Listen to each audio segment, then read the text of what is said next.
লা ইলাহা ইল্লাল্লাহু মুহাম্মাদুর রাসূলুল্লাহ। সকলে বলি সাল্লাল্লাহু আলাইহি ওয়াসাল্লাম। আলহামদুলিল্লাহ, আলহামদুলিল্লাহি রাব্বিল আলামিন। সমস্ত প্রশংসা মহান রব্বুল আলামিনের জন্য, যে আল্লাহ রব্বুল আলামিন আমাদের আজকের এই তাফসীরুল কোরআনুল কারীমের মাহফিলে এশার নামাজের পর আমরা আবারও নতুনভাবে শুরু করতে পেরেছি, এর জন্য প্রশংসা করছি, বলছি আলহামদুলিল্লাহ। দরুদ ও সালাম পেশ করছি বিশ্বনবী জনাবে মুহাম্মাদুর রাসূলুল্লাহ। সকলে বলি সাল্লাল্লাহু আলাইহি ওয়াসাল্লাম। আমার সামনে বসা আমার পিতৃ সমতুল্য বাবাজিরা, যুবক ভাইরা, ইসনের কষি কষি মাসুম বিল্লারা, পর্দার আড়ালরত মা এবং বোনেরা, সকলের প্রতি আমার দোয়া, আসসালামু আলাইকুম ওয়া রাহমাতুল্লাহ। আমরা আজকের এই দোয়ার মাহফিলে, তাফসীরুল কোরআনুল কারীমের মাহফিলে আসতে পেরে আমরা সকলে খুশি না বেজার? বলি আলহামদুলিল্লাহ।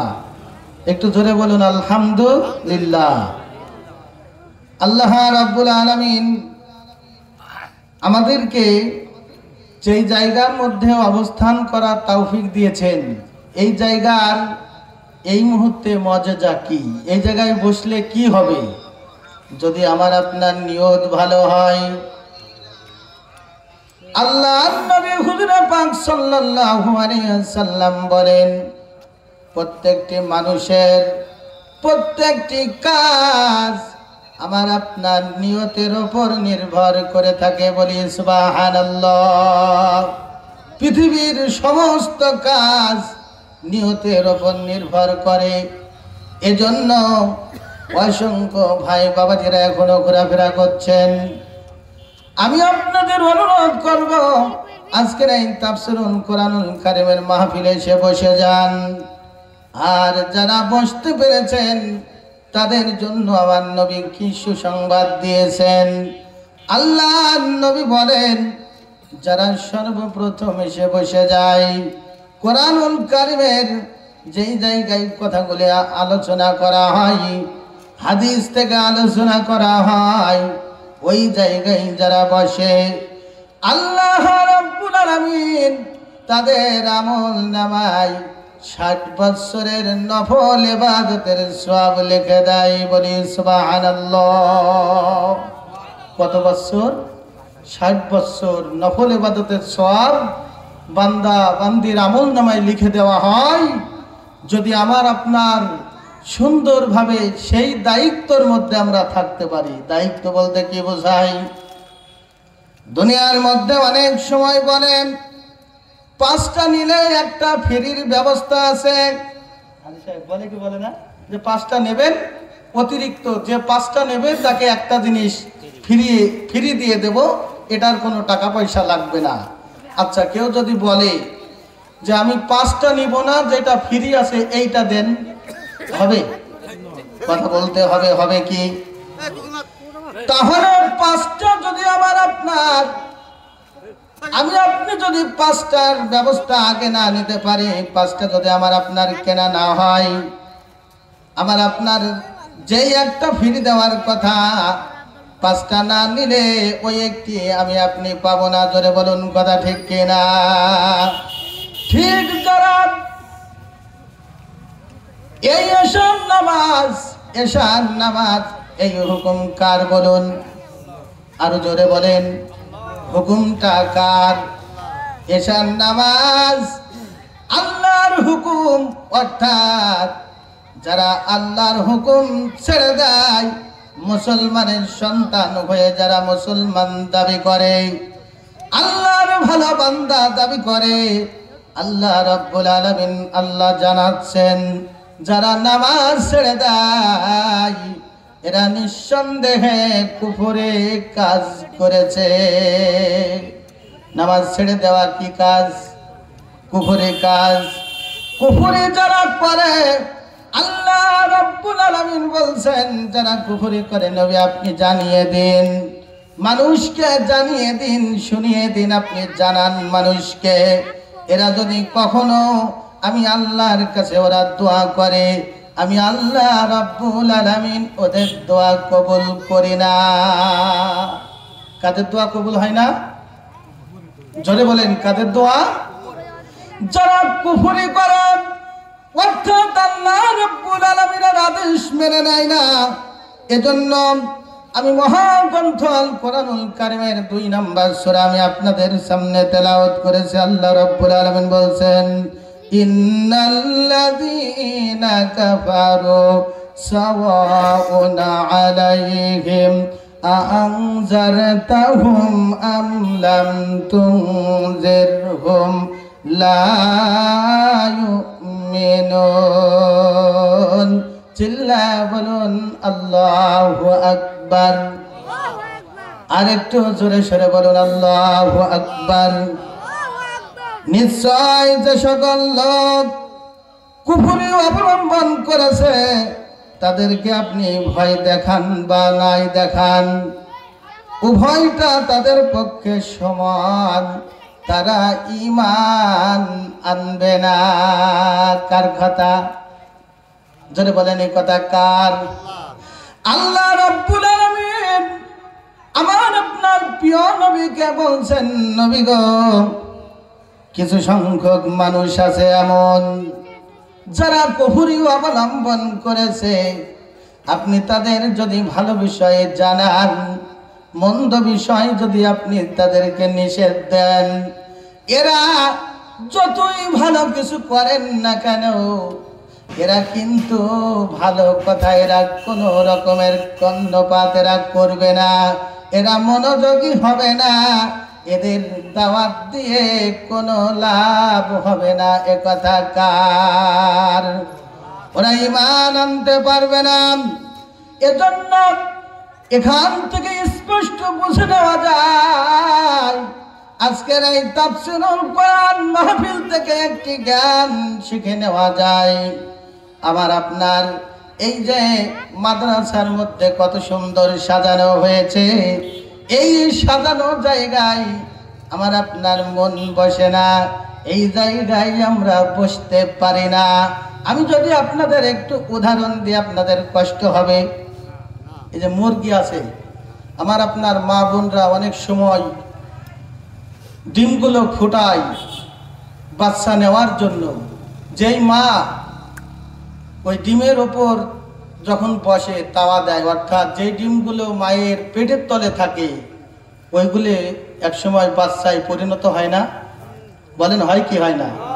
কিন্তু মায়ের বুকের তলে যেগুলো না থাকে সেইগুলো কি হয়? নষ্ট হয়ে যায়। আমাদের আপনাদের মা বোনরা এই কথাই হয়তো বলে যে ডিমগুলো বাবা, এই ডিমগুলো কি বাবা। আজকের এই তাফসীরুল কোরআন মাহফিল হচ্ছে, অথচ অনেকের জীবনের গুনাহ মাফ হবে, আবার অনেকের আমল নামায় কিন্তু তারা গুনাহ নিয়ে ফিরবে। জোরে বলুন ঠিক কিনা? আর যারা সওয়াব নিয়ে ফিরবে এরা কিন্তু প্রত্যেকটা জায়গায় কম বেশি দেখবেন যে মাহফিলেও সময় দিয়েছে সুন্দরভাবে, নামাজের মধ্যেও ছিল এরা, কম বেশি মাহফিলের যতটুকু আনন্দ, যতটুকু খাদ্য খাওয়ার দরকার এতটুকু তারা খেয়েছে, ঠিক কিনা বলুন? কিন্তু অনেকে আছে যারা আমরা এই কাজটি করতে পারি না। তাই আমি অনুরোধ করব যে সকল ভাই বাবাজিরা এখনো ঘোরাফেরা করছেন, আমাদের দ্বিতীয় মেহমান আমাদের মাঝে এসে যাবেন। আর মাহফিলের সৌন্দর্য আপনারা এসে গেলেই দ্বিতীয় মেহমানের আলোচনা সংক্ষিপ্ত হবে, এবং আমরা এই আবহাওয়ায় আমরা চাইবো আমাদের প্রধান মেহমান যত দূরত্ব এসে তিনি আমাদের মাঝে আলোচনা করতে পারেন, ঠিক কিনা বলুন? কিন্তু যদি পরিবেশ সুন্দর না হয়, তাই আমি অনুরোধ করব ভাই আপনারা এত মাদ্রাসাকে মহব্বত করেন, একটা দিনের জন্য প্রত্যেক দিন তো তাফসীর মাহফিল হবে না, হবে কি? তাহলে আমি যে কথা আপনাদেরকে শোনাচ্ছিলাম ভালো করে শুনুন। আল্লাহ বলছেন নিশ্চয় কিছু লোক এরা কুফরি করেছে, কুফরি পথ অবলম্বন করেছে, এরা এরা কুফরি করার কারণে এদেরকে নবী আপনি যতই ভালো কিছু শোনান, এদেরকে যতই ভালো করার চেষ্টা করেন, এরা কিন্তু ভালো হতে পারবে না, এরা কখনো ভালো হবে না। তাই আমি আপনি যারা আজকে এশার নামাজ থেকে শুরু করে এই তাফসীরুল কোরআন মাহফিলে বসতে পেরেছে, এজন্য আল্লাহর প্রশংসা আর একবার আদায় করে বলি আলহামদুলিল্লাহ। তাহলে কি শুধুই নামাজ ছেড়ে দেওয়া এটাই কুফরি কাজ? আর কুফরি কাজ কি আছে? আমি সংক্ষিপ্ত কিছু কথা বলবো আপনজনেরা আমার। পিতামাতার খেদমত না করা এটাও কুফরি কাজ, কারণ পিতামাতাকে মহব্বত করা, ভালোবাসা এটাও আমার আল্লাহর আদেশ। চিল্লায়া বলি সুবহানাল্লাহ। যদি কেউ পিতামাতার অবাধ্য হয়, পিতামাতাকে ভালো না বাসে, তাদের খেদমত না করে, আল্লাহ রাব্বুল আলামিনের আদেশ অমান্য করা হবে। আর আল্লাহর আদেশ অমান্য করার কারণে আল্লাহর আদেশ যখনই আমি আপনি মানতে পারবো না, তাহলে আমার আপনার কুফরি হবে। আর যারা কুফরি করে আল্লাহ তাদের দোয়া কবুল করে না।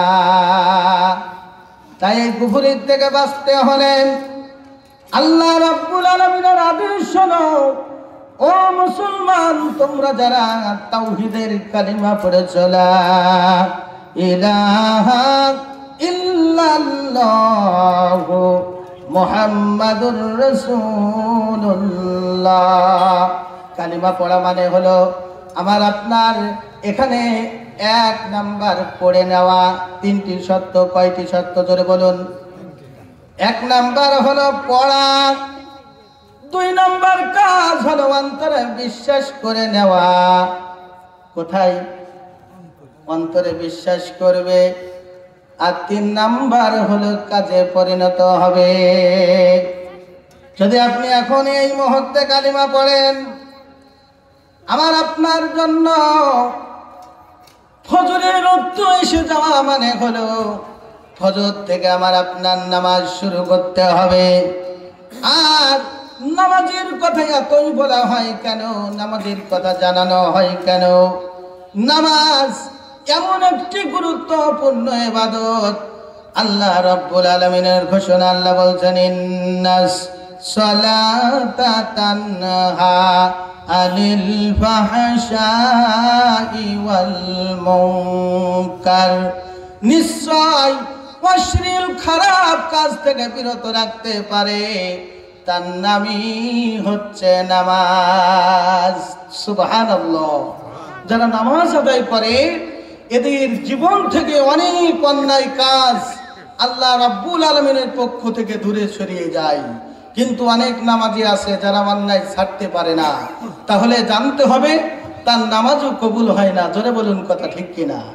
নামাজ যদি কবুল হয়, অবশ্যই অবশ্যই মা এবং বোনেরা আপনারা যারা এসেছেন, কখনো অন্যায় কাজ তারা করবে না।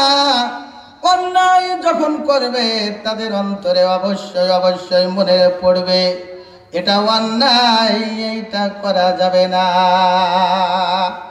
কারণ আমি না নামাজ আদায় করি, যখন আপনার এই মনোভাব হবে তখন আপনাকে বুঝে নিতে হবে আপনার নামাজ আল্লাহ রাব্বুল আলামিন কবুল করে নিয়েছে। আর একবার বলি সুবহানাল্লাহ। আল্লাহুম্মা সাল্লি আলা সাইয়্যিদিনা মাওলানা মুহাম্মাদ ওয়া আলা আলি সাইয়্যিদিনা মাওলানা। সকলে বলি সাল্লাল্লাহু আলাইহি ওয়াসাল্লাম। ভাই এবং বাবাজিরা, আমার যে কথা আপনাদেরকে বলছিলাম, তাহলে নামাজ ছেড়ে দেওয়া কুফরি, পিতামাতার খেদমত ছেড়ে দেওয়া, ভালোবাসা থেকে বিরত থাকা, এটার নাম কুফরি। কুরআনুল কারীম সুন্দরভাবে তেলাওয়াত না শেখা, কুরআনুল কারীম শিক্ষা না করা, অর্থাৎ কোরআন যারা শিখে না, এই আদেশ হলো আমার আল্লাহর। কার? কোরআন শিক্ষা করা কি? সবাই এক বাক্যে বলেন তো। ফরজ। কোরআন তেলাওয়াত করা কি নফল, আর শিক্ষা করা ফরজ, অর্থাৎ কোরআন শিখা এটা হলো ফরজ কাজ। আর যখন আপনি শিখে ফেলবেন কোরআনুল কারীম, তখন তেলাওয়াত করা নফল। নফল কেমন নফল? সবচেয়ে পৃথিবীর উত্তম নফল কোরআনুল কারীম তেলাওয়াত করা। বলি সুবহানাল্লাহ। তাহলে কোরআন যদি কেউ না শেখে তাহলে জেনে নিতে হবে সে হলো আল্লাহর আদেশ অমান্য করছে।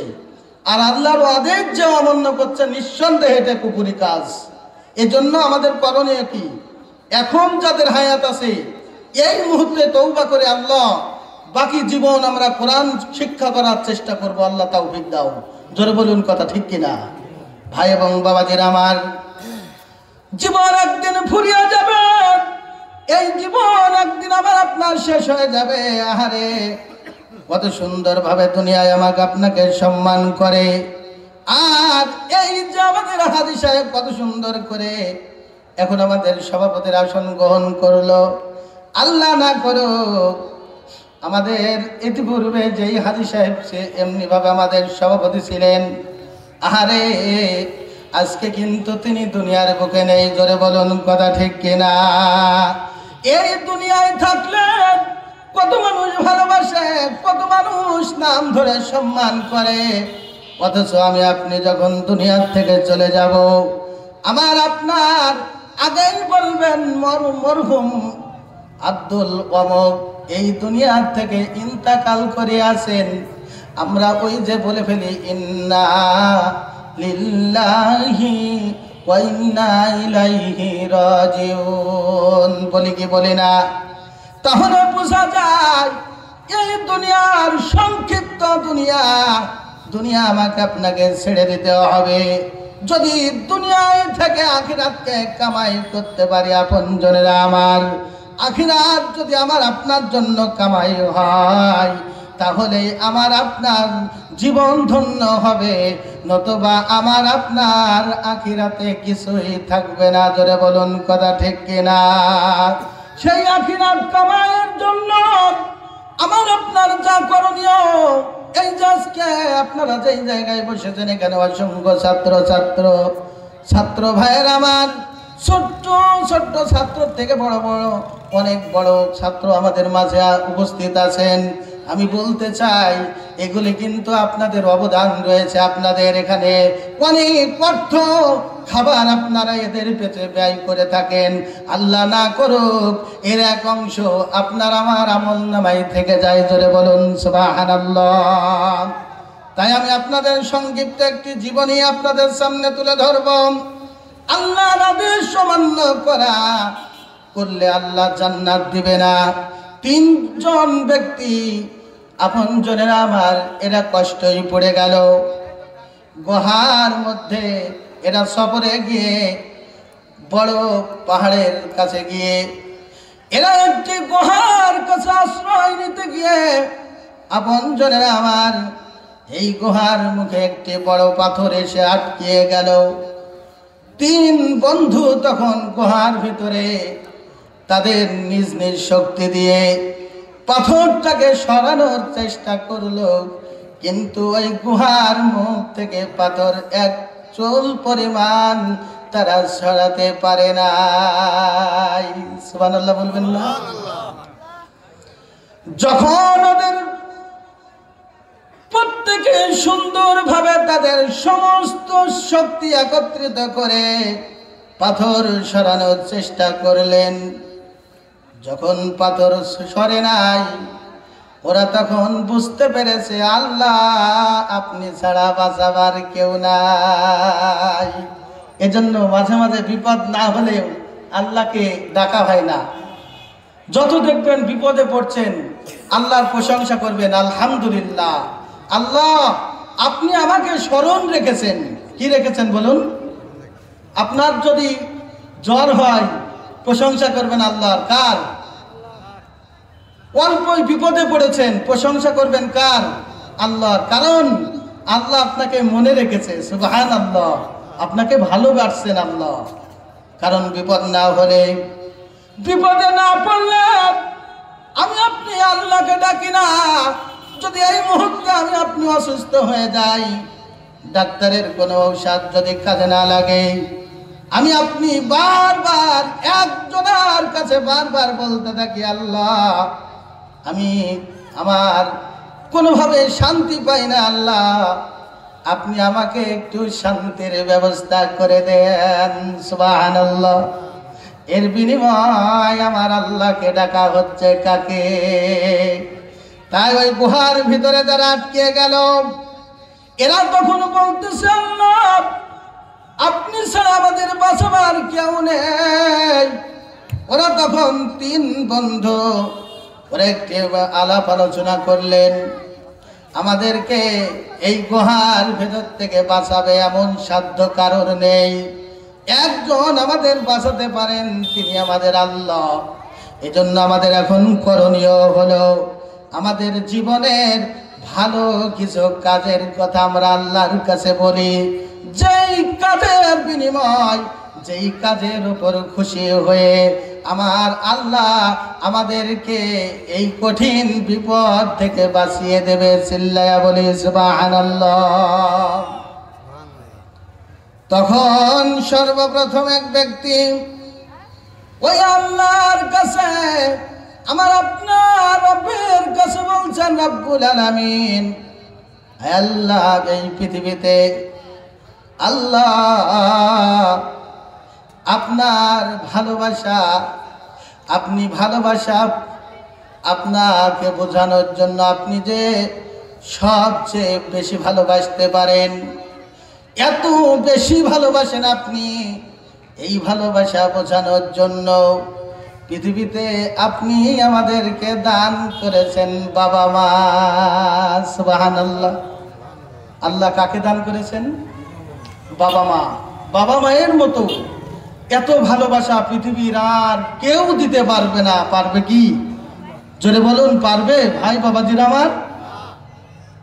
আয় আল্লাহ, আপনি আমাকে এই পৃথিবীতে মা বাবার কাছে পাঠিয়েছেন, মায়ের মাধ্যমে মা, বাবার মাধ্যমে মায়ের পেটে এসেছি, মা আমাদের তিল তিল করে বড় করেছেন। রব্বুল আলামিন আপনার হাবিবের হাদিসের মধ্যে এসেছে, মায়ের পায়ের নিচে সন্তানের জান্নাত। বলি সুবহানাল্লাহ। আল্লাহ এই কথা মনে প্রাণে বিশ্বাস করেছি, আল্লাহ মা বাবাকে কখনো দুনিয়ার বুকে কষ্ট দেয়নি। আল্লাহ আমাকে এই দুনিয়ায় আপনি সম্পদ দিয়েছেন, বকরি দিয়েছেন, আমাকে কিছু গরু দান করেছেন। আল্লাহ রাব্বুল আলামিন আমার যতগুলি গাভী ছিল আমি গাভীগুলো নিজ হাতে দহন করতাম, এবং আমার বাবা মা প্রত্যেক দিনের জন্য আমি তাদের সকলের আগে আমার বাবা মাকে খেতে দিতাম। সুবহানাল্লাহ। কাকে? আমাদের কি অবস্থা? কোথায় আছি আমরা? আমাদের বাবা মা, আমরা অনেক খাবার খাই, যেই খাবার আমাদের বাবা মা খেয়েছে কিনা আমরা এতটুকু খোঁজ নিতে পারি না। জোরে বলুন, কথা ঠিক কিনা? কেমন সন্তান আমি! সবচেয়ে দামি খাবার আমার বাসায় হয়েছে, অথচ আমার স্ত্রীকে বলতে পারি নাই, মনেই নাই। আহারে, কি করে আল্লাহ জান্নাত দেবেন আমাকে আপনাকে? ওই বিপদ থেকে আল্লাহ কি করে বাঁচাবেন? এতটুকু খোঁজ নিতে পারি নাই। ও আমার স্ত্রী বলো বলো আমার মা বাবা কি এই খাবারে খেয়েছে? আমি ব্যস্ততার কারণে আমি হয়তো বসতে পারি নাই, কিন্তু আমার মা বাবা কি খেয়েছে যদি স্ত্রীকে এই খোঁজ নেন, আল্লাহ না করুক আপনার এই খোঁজের জন্য হয়তো বা স্ত্রী দ্বিতীয় ভুল আর করবে না। ঠিক কিনা বলুন? আমার স্বামী অবশ্যই মা বাবার খোঁজ নেবেন। হ্যাঁ, কিন্তু আমরা এমন এমন সন্তান, আমরা খাবার কত ভালো ভালো খাবার খেয়ে নিই আমরা একা একা, মা বাবা খেয়েছে কিনা নিজেও তো খোঁজ নিই না, আবার স্ত্রী দেয় কিনা এটাও আমরা একবার তাদের কাছেও জানতে চাই না। জোরে বলুন কথা ঠিক কিনা? এই জন্য ভাই এবং বাবাজিরা আমার, এই ইতিহাস বুখারীর বর্ণনা এসেছে, বুখারীর কথা বলছি, বুখারীর আলোচনা আপনাদেরকে শোনাচ্ছে আপনজনেরা আমার। তখন বলছেন রব্বুল আলামিন মা বাবা দুনিয়ায় দিয়েছেন, আমি মা বাবাকে প্রত্যেক দিনের জন্য ভালো খাবারে আমার মা বাবা আগে অংশগ্রহণ করবে। আল্লাহ, আমি এমন করতে করতে আমি একদিন আমার এমনি ভাবে আমার ব্যস্ততায়, সংসারের ব্যস্ততায় আমি বাসায় আসতে আমার একটু লেট হয়ে গেল। আমি যখন আমার গাভীটাকে সুন্দরভাবে আটকে নেওয়ার পরে আমার গাভীটা দহন করলাম। দহন করার পর সুন্দর করে নিজ হাতে জ্বালানো হলো। জ্বালানোর পর আমি যখন আমার মায়ের কাছে চলে গেলাম, আমার মা এবং বাবা, আমি দেখলাম আমার মা বাবা দুজন ঘুমিয়ে আছে। সুবহানাল্লাহ। আল্লাহ, আমি কি করে পারি, আমি সন্তান, আমার মা বাবা এত সুন্দর ঘুম আমি কি করে ভাঙাতে পারি? আল্লাহ, আমার নিজের সন্তান, এরা খাওয়ার জন্য, এরা এত ক্ষুধার্ত, এরা কান্না করে, আমার পা চেপে ধরে বলে আমাকে একটু আব্বা আমাকে খাবার দিন। আয় আল্লাহ, আমি আমার বাবা মা না খাওয়া পর্যন্ত আমার জীবনের শেষ ইচ্ছা হলো আমার বাবা মা আগে খাবে, এরপরে এই খাবার অন্য কেউ খাবে। আল্লাহ, আমি যদি এই ভয়ের জন্য, আল্লাহ তোমাকে রাজি খুশি করার জন্য যদি আমি এই কাজটি করে থাকি, আয় আল্লাহ, যেই বিপদে পড়েছি এই বিপদ থেকে আমাকে একটু রক্ষা করো। চিল্লায় বলি সুবহানাল্লাহ। আল্লাহর দয়ায় আল্লাহ রাব্বুল আলামিন ওই পাথরটি একটু সরিয়ে দিলেন। আর একবার বলি সুবহানাল্লাহ। আল্লাহুম্মা সাইয়্যিদিনা মাওলানা ওয়ালা সাইয়্যিদিনা।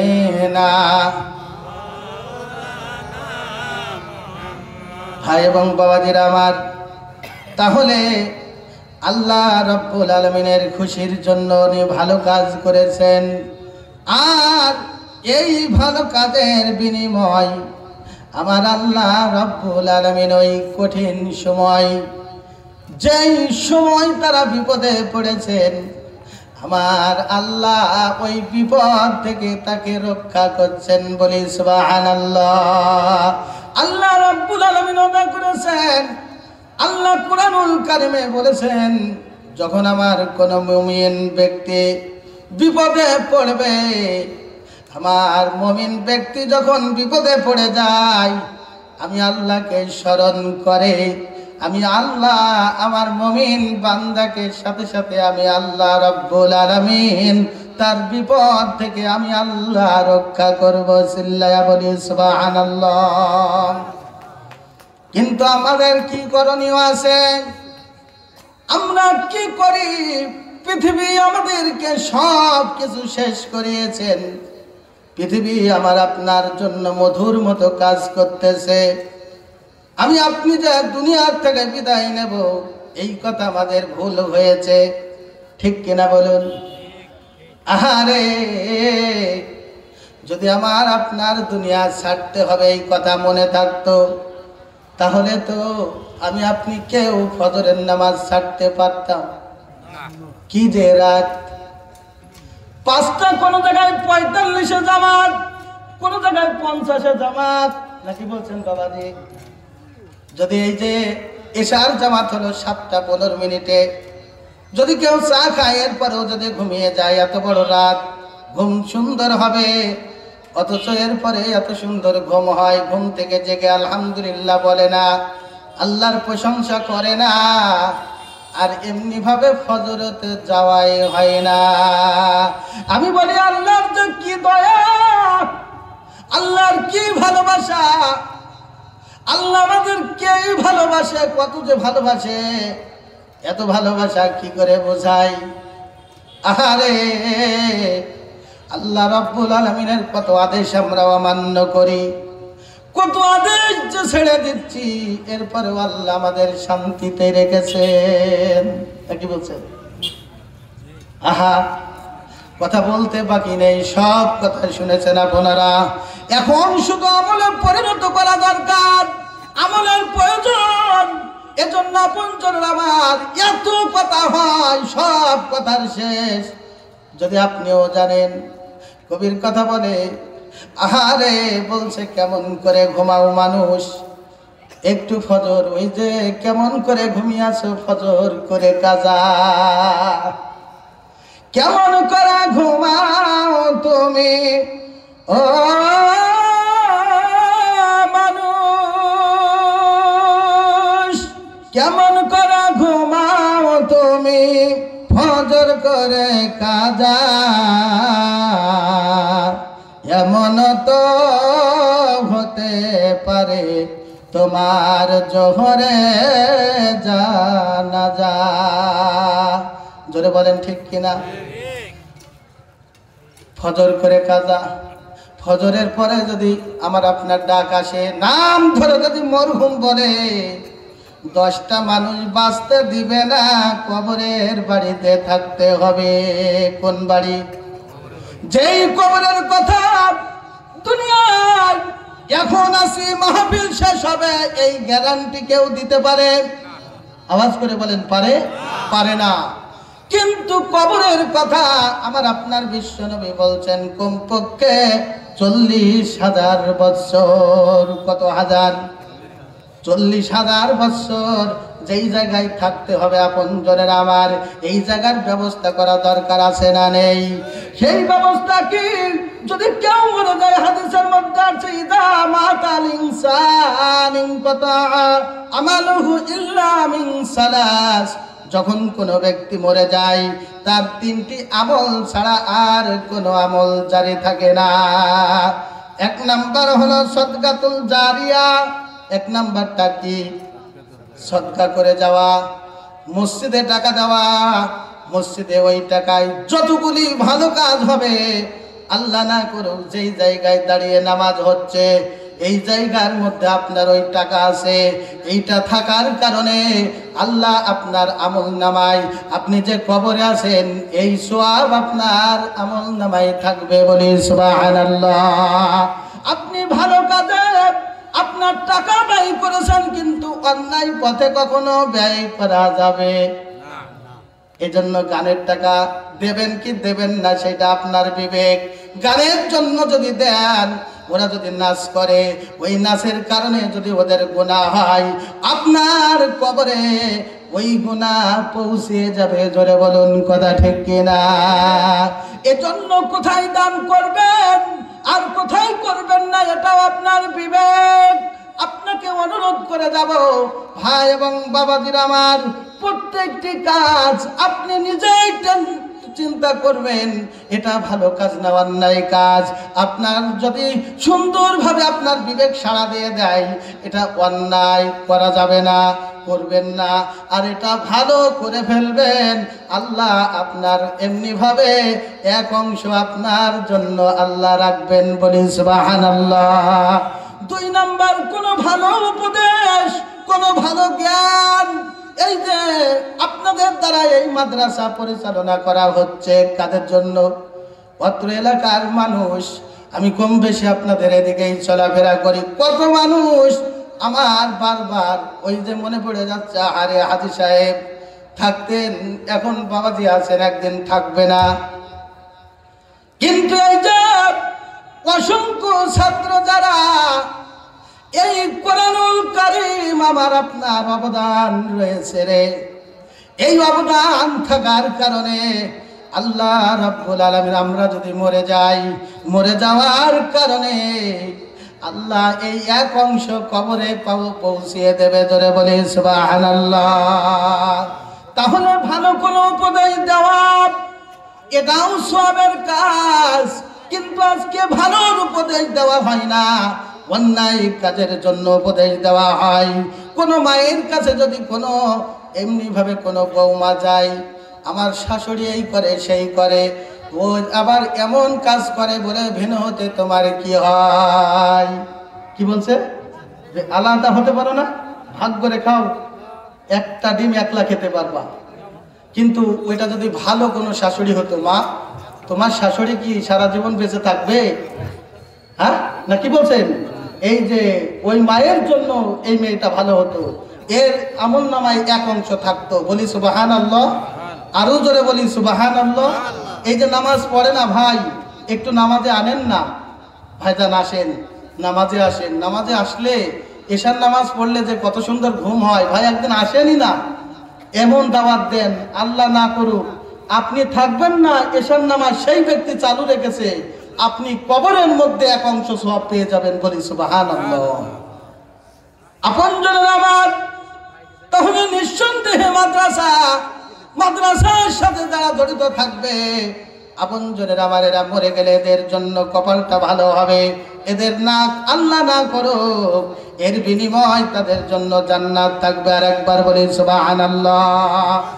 আর 3 নাম্বার হলো এমন সন্তান পৃথিবীর বুকে রেখে যাওয়া, যেই সন্তান আপনি মরে গেলে আল্লাহর কাছে হাত তুলে দোয়া করবে, বলুন রব্বিরহামহুমা কামা রাব্বায়ানি সগীরা। একটু বলেন না, রব্বিরহামহুমা কামা রাব্বায়ানি সগীরা।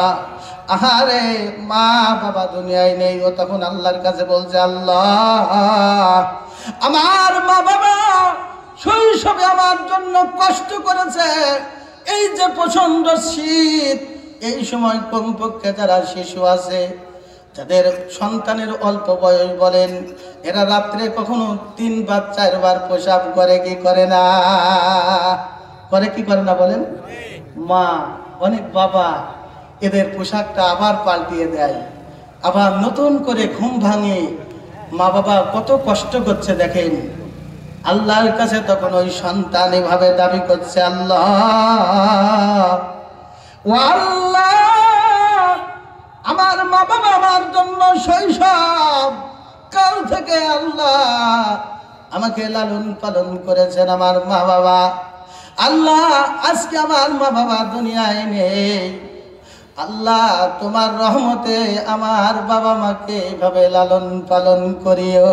সুবহানাল্লাহ। আল্লাহ বলেন, যেই সন্তান আমার কাছে এভাবে দোয়া করতে পারে, চোখের পানি নাকের ডগায় আসার আগ দিয়েই আমার আল্লাহ রাব্বুল আলামিন পিতামাতার কবরের আযাব মাফ করে দিবে। বলুন সুবহানাল্লাহ। আল্লাহুম্মা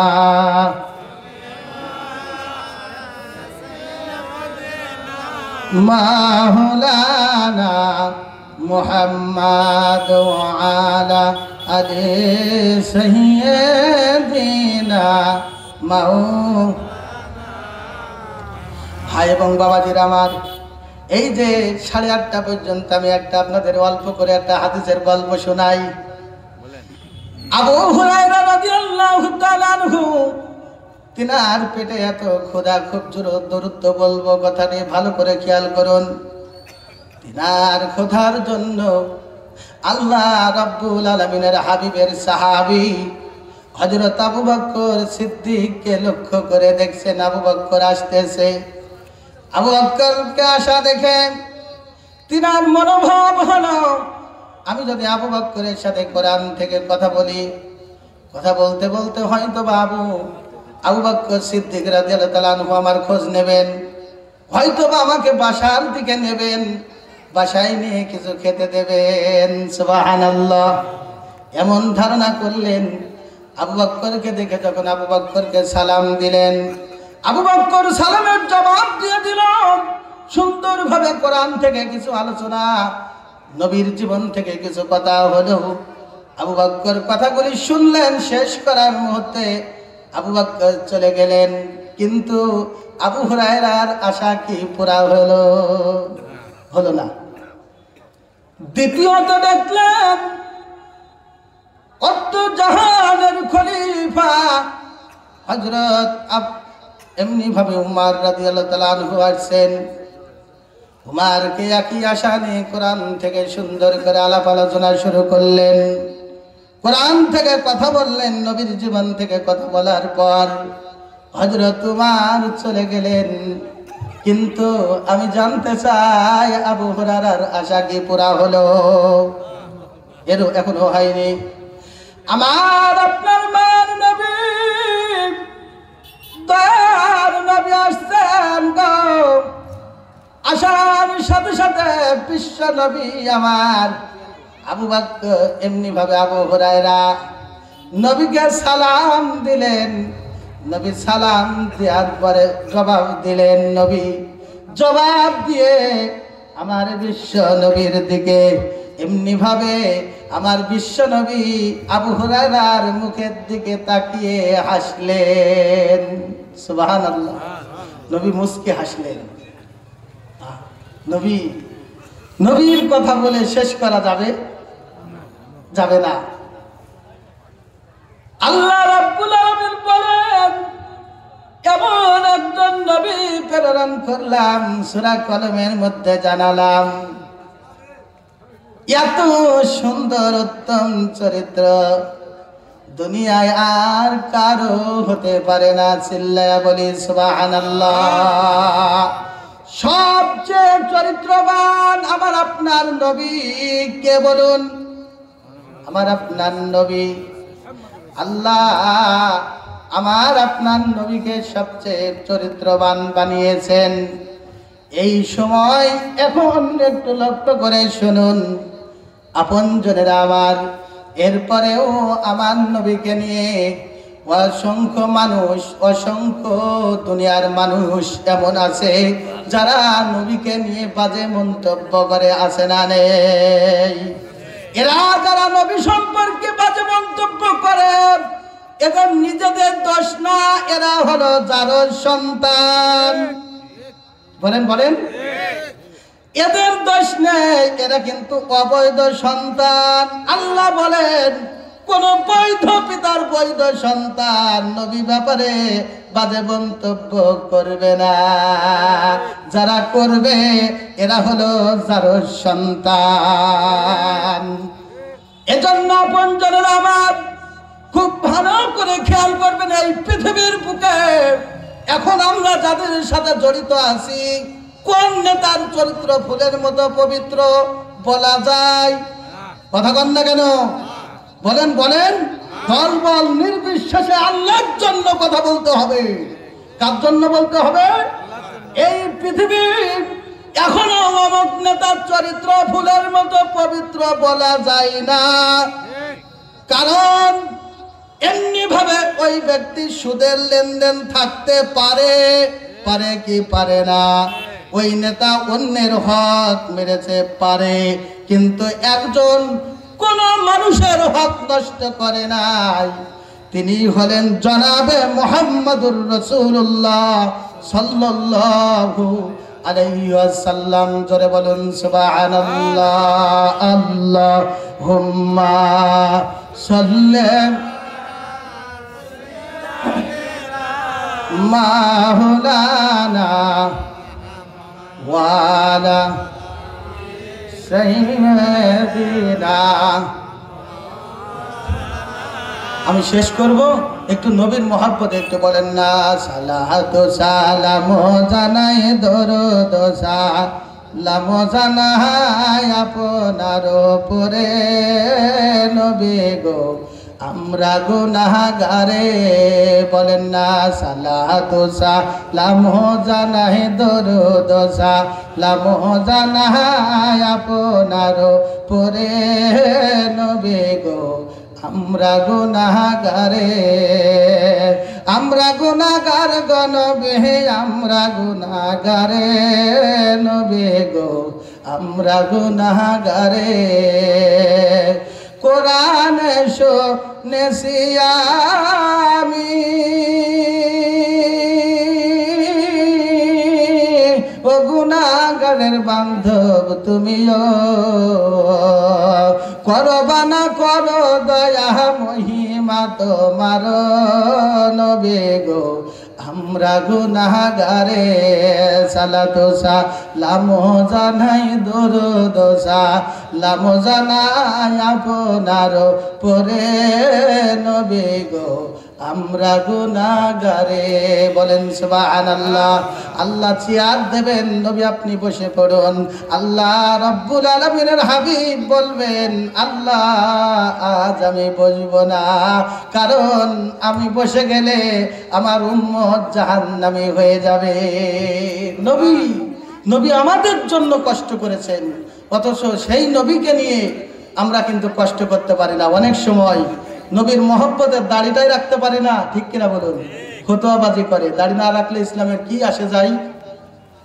হাদিসের মধ্যে আছে, যদি দাড়ি না রেখে কেউ তর্ক করে এ বেঈমান। কথা বোঝেননি? যদি বলে যে আল্লাহ আমাকে তাওফিক দিক রাখার চেষ্টা করছে, হয়তো বেঁচে যাবে, কিন্তু দাড়ি না রেখে তর্ক করা এটা ভালো লক্ষণ না, ও বেঈমান হবে। এজন্য দাড়িটা রাখতে পারেননি। বলেন ভাইজান, আপনিও আল্লাহর কাছে বলেন, আমিও আল্লাহর কাছে বলি, আল্লাহ যেন আমাকে তাওফিক দেয়, আল্লাহ যেন সহজ করে দেয়, আমি দাড়িটা রাখার চেষ্টা করব। এরপরও শক্ত হবেন না, নরম হবেন। আল্লাহ আমাদের নবীর মহব্বত, চাচা এখনো তো আসেনি, লা ইলাহা লা ইলাহা ইল্লাল্লাহ, লা ইলাহা লা ইলাহা ইল্লাল্লাহু মুহাম্মাদুর রাসূলুল্লাহ। আল্লাহুম্মা সাল্লি মাওলানা মুহাম্মদ ওয়া আলা আলি সাইয়্যিদিনা মাওলানা। ভাই এবং বাবাজিরা, আমার বাবাজি বলছেন সূরা কাহফের যেই কথা আমি আপনাদের গুহার কথা বলছিলাম, এই গুহার মধ্যে একজন ব্যক্তি মা বাবার ভালোবাসার কারণে অল্প একটু গুহার থেকে পাথর সরে গেলেন। 2 নাম্বার যেই ব্যক্তি ছিলেন, আমার আপনার দুনিয়ার বুকে অসংখ্য জায়গায় প্রেম প্রীতি হতে পারে, তার নিজের আপনজন, নিজের চাচাতো বোনের সাথে অবৈধ সম্পর্ক থাকার কারণে নারায়ে তাকবীর, নারায়ে তাকবীর। দ্বিতীয় বক্তার আগমন, দ্বিতীয় বক্তার আগমন, শুভেচ্ছার স্বাগতম। রামদেবপুরের পক্ষ থেকে লাল গোলাপ শুভেচ্ছা, নারায়ে তাকবীর। আলহামদুলিল্লাহ, আপনাদের এতক্ষণ ধরে যা কথা বলেছি, হয়তোবা যদি ভুল বলি সেটা মাথার মধ্যে নেবেন না। যতটুকু ভালো বলেছে আমল করবেন, এবং আপনারা আমাকে সেইভাবে চেনেন, আপনাদেরকে আমি সেইভাবেই চিনি। আমার ইসরাফিল এই মাদ্রাসার প্রধান শিক্ষক, আমার বন্ধু এবং আমার বড় চাচা, আমাকে অত্যন্ত ভালোবাসেন। একসাথে লেখাপড়া করতে গিয়ে আমি প্রায় আপনাদের এদিকে 16-17 বছর একভাবে ঘুরি। আমি অধিকাংশ মানুষকেই কিন্তু চিনি, অনেক জায়গায় বসি। তো যাই হোক, আমার কথা দ্বারা যদি আপনারা কেউ কষ্ট পেয়ে থাকেন, মন থেকে ক্ষমা করবেন। আর আল্লাহর কাছে আপনারা দোয়া করবেন যেন আমি এই কোরআনের আলোচনা সুন্দরভাবে কষ্ট করে আমি কোরআন হাদিস সুন্দরভাবে গবেষণা করে অন্যের মাঝে প্রচার করতে পারি, এই দোয়াটুকু আপনারা করবেন। আমি সকলের প্রতি দোয়া করি। আসসালামু আলাইকুম ওয়া রাহমাতুল্লাহি ওয়া বারাকাতুহু।